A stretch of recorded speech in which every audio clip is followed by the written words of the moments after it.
अस्सलाम वालेकुम। आज मैं आपके साथ बची हुई रोटी से बहुत ही मज़ेदार और झटपट बनने वाली रेसिपी शेयर करूंगी। बनाने में भी ये बहुत आसान है और आमतौर पर हमारे घरों में ये होता है कि रोटी बच जाती है। कोई कह ही नहीं सकता कि ये बची हुई रोटी से रेसिपी बनाई गई है। ये आप इफ्तार में भी बना सकते हैं, हत्ता कि आप ईद पर बनाकर भी ये सर्व कर सकते हैं। इस डिश को खाने के बाद आप रोटी बचने का वेट किया करेंगे कि कब हमारी रोटी बचे और ये रेसिपी हम बनाएं। नॉर्मली हमारे घर में रोटी बच जाती है, वो रोटी घर में कोई भी नहीं खाता। तो बची हुई रोटी से ये बेहतरीन सी रेसिपी हम बना सकते हैं। इसके लिए ज़रूरी नहीं कि लाजमी बची हुई रोटी से ये रेसिपी बन सकती है, बल्कि आप ताज़ी रोटी बनाकर भी ये रेसिपी बना सकते हैं। लेकिन बिल्कुल तवे से उतरी हुई रोटी से ये नहीं बना सकते। थोड़ी ठंडी हो जाए तो रोटी, तो ये आप बना सकते हैं। अगर आपकी रोटी पतली होती है तो ये 3 रोटियां ले ली हैं, और अगर आपकी रोटी मोटी होती है तो 2 ले सकते हैं। चॉपर में रोटी के टुकड़े करके डाले हैं और ग्राइंड कर लूँगी। आप देख सकते हैं कि बिल्कुल इसी तरह से चॉपर में रोटी को चॉप कर लेना है। चॉपर नहीं तो आप ग्राइंडर में भी कर सकते हैं। ग्राइंड करने के बाद ये जो रोटी का चूरा बना है, ये तकरीबन पौने 2 कप या 2 कप के दरमियान होना चाहिए। इतना ही, इससे कम या ज़्यादा नहीं होना चाहिए। आपकी मर्ज़ी है, आपने अगर ज़्यादा बनाना है तो आप अपने हिसाब से क्वांटिटी कम या ज़्यादा कर सकते हैं। सबसे पहले पैन में रोटी को हल्का सा रोस्ट करूँगी।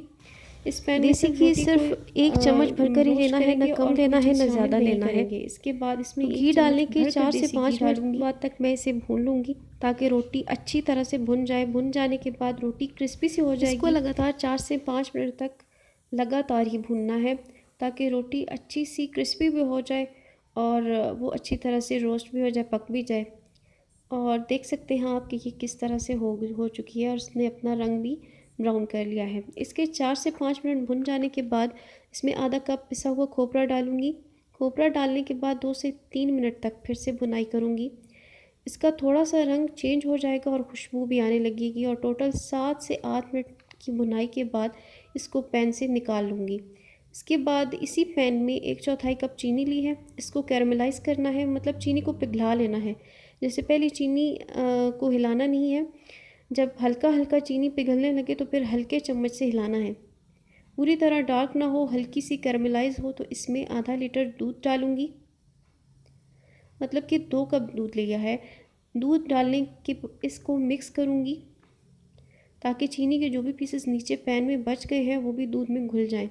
हल्की आंच पर चम्मच चलाती जाऊँगी और दूध में कैरमलाइज चीनी मिक्स हो जाएगी। रेसिपी में चीनी कैरमलाइज होने से टेस्ट बहुत अच्छा आता है, वरना बिना कैरमल किए किस ही तरह डाल कैरमलाइज्ड सकते हैं। चीनी दूध में घुल चुकी है। अब दूध में उबाल आ गया है तो इसमें लीमू का रस लिया है, आधा चाय का चम्मच। अगर लीमू का रस ना हो तो आप इसमें सिरका भी डाल सकते हैं। इससे हल्का सा दूध फटेगा और हल्की हल्की सी फुटकियाँ बनेंगी। तो ये फुटकियाँ खोए का टेस्ट देंगी, जो बहुत मज़े का लगता है। लीमू का रस अच्छी तरह से मिक्स करूँगी।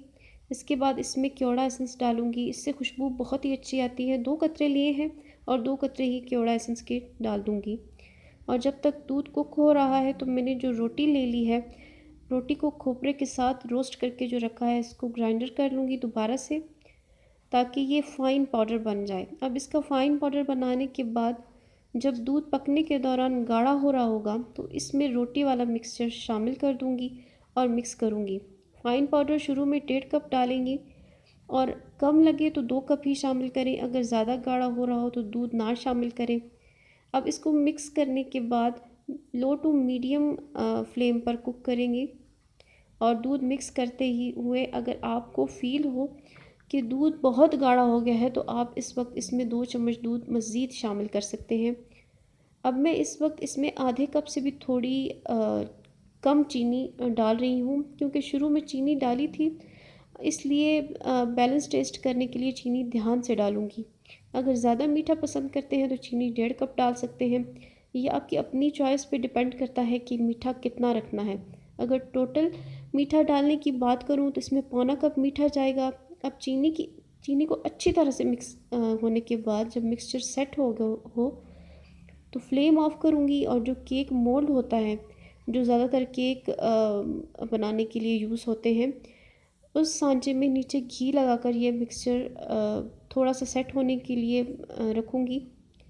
वरना मिक्सचर आप चेक कर सकते हैं, अगर आपके पास सांचे नहीं है तो इस तरह के बटर पेपर में डालकर भी रैप करके रख सकते हैं। इसके बाद आप कोई तेज़ छुरी ले लें और इसको पीसेस में कट कर लें। ज़्यादा देर सेट करने की ज़रूरत नहीं है, 5 मिनट बाद भी आप कट कर सकते हैं।